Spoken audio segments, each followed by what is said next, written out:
자, 예수님이 물을 포도주로 바꾸셨다는 가나의 혼인잔치 이야기 아마 다들 한 번쯤은 들어보셨을 거예요. 그쵸? 근데요, 만약에 이 기적의 진짜 포인트가 그냥 포도주가 떨어진 걸 해결해 준 게 아니었다면 어떨까요? 바로 이 지점에서 오늘 이야기가 시작됩니다. 우리가 보통 기적이라고 하면 뭔가 어려운 문제를 짠 하고 해결해 주는 걸 생각하잖아요? 근데 이 사건은요, 그런 문제 해결 차원이 아니라는 거예요. 이건 그래서 예수님이 대체 누구신데? 라는 아주 근본적인 질문에 대한 답을 보여주기 위한 일종의 선언이었다는 거죠. 그래서 이 기적의 진짜 목적이 무엇일까요? 왜 요한은 이걸 그냥 기적이라고 안 하고 굳이 표적이라고 불렀을까요? 그 힌트는요, 이 이야기가 담긴 요한복음의 시작 부분에 있어요. 요한복음은 처음부터 딱 선언하고 시작하거든요. 예수님은 세상을 창조하신 분이다 라고요. 이 큰 그림을 먼저 이해해야 이 혼인잔치 사건이 제대로 보이기 시작합니다. 그러니까 핵심은 바로 이거예요. 우리의 믿음은 당장 내 문제가 해결되느냐 마느냐에 달린 게 아니다. 그분이 변함없는 창조주 하나님이라는 그 사실 자체에 있다라는 거죠. 어떠세요? 관점이 확 바뀌지 않나요? 이래서 요한이 이 사건을 표적, 영어로는 sign이라고 부른 거예요. 그냥 와, 대단하다 이런 능력 자랑이 아니고요. 이 사건이 무언가를 가리키고 있다는 거죠. 뭘 가리키냐? 바로 예수님의 영광. 그러니까 그분이 바로 창조주라는 사실을 가리키는 첫 번째 이정표, 첫 번째 신호탄이었던 겁니다. 자, 그럼 이제 사건의 현장으로 한번 가볼까요? 배경은 갈릴리 가나의 한 혼인 잔치입니다. 지금처럼 하루하고 끝나는 게 아니라 당시에는 보통 일주일 내내 동네 전체가 함께하는 정말 큰 축제였어요. 여기서 되게 재밌는 게 있어요. 성경 저자인 요한이 시간의 흐름을 굉장히 꼼꼼하게 기록하고 있다는 점이에요. 첫째 날, 둘째 날 이렇게 쭉 따라가다 보면 이 혼인잔치가 열린 날이 딱 7일째 되는 날이거든요. 7일. 뭔가 떠오르지 않으세요? 맞아요. 바로 창세기의 7일 창조를 일부러 떠올리게끔 배치한 거예요. 우연이 아니라는 거죠. 이렇게 한창 축제가 무르익어가고 있는데 진짜 큰일이 터집니다. 잔치에서 절대 떨어지면 안 되는 포도주가 그만 똑 하고 떨어진 거예요. 이게 그냥 어쩌나 포도주가 좀 모자라네? 이 정도 수준이 아니에요. 그 당시 문화에서는요, 손님 대접을 제대로 못했다는 건 그 집안의 엄청난 수치고 평생의 망신거리가 되는 심각한 문제였어요. 요즘으로 치면 결혼식 피로연 뷔페가 완전히 동나버린 그런 상황이라고 보시면 돼요.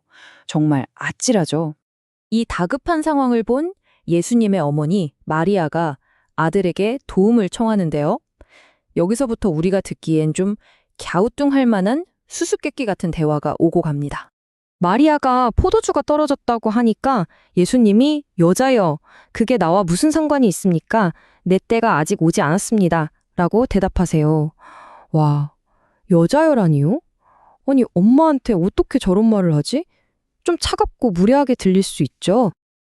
근데 이게 오해하면 안 되는 부분이에요. 당시 여자여라는 호칭은 무례한 말이 아니라 오히려 존중을 담은 표현이었고요. 여기서 진짜 중요한 건 그 뒷부분이에요. 예수님은 지금 어머니, 이건 이제 사적인 가족의 문제가 아닙니다.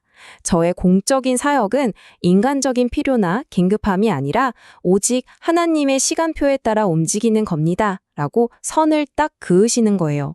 이 말을 들은 마리아가 아들의 뜻을 바로 알아차린 것 같아요.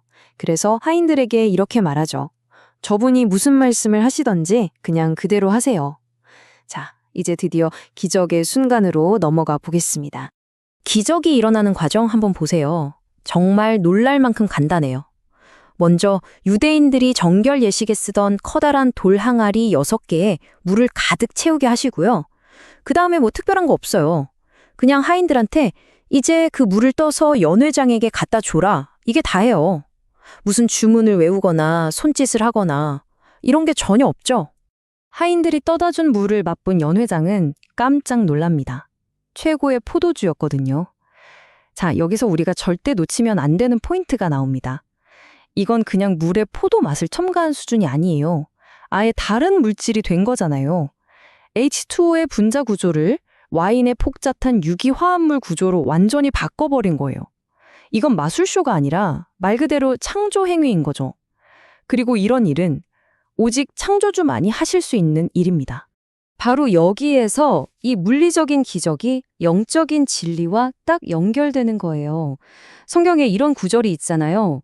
누구든지 그리스도 안에 있으면 새로운 피조물이라.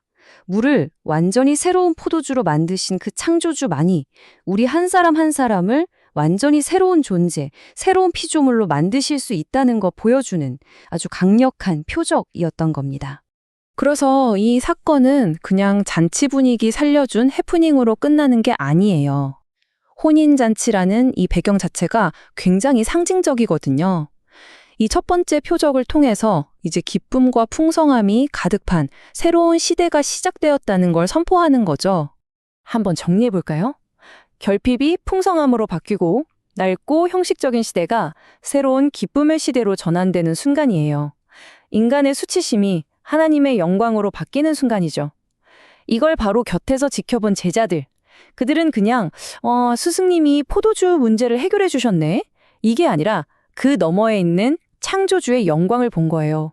그리고 성경은 기록하죠. 그들이 그를 믿으니라. 바로 여기서부터 그들의 믿음이 시작된 겁니다. 자, 그럼 이 이야기가 오늘 우리에게 던지는 질문은 뭘까요?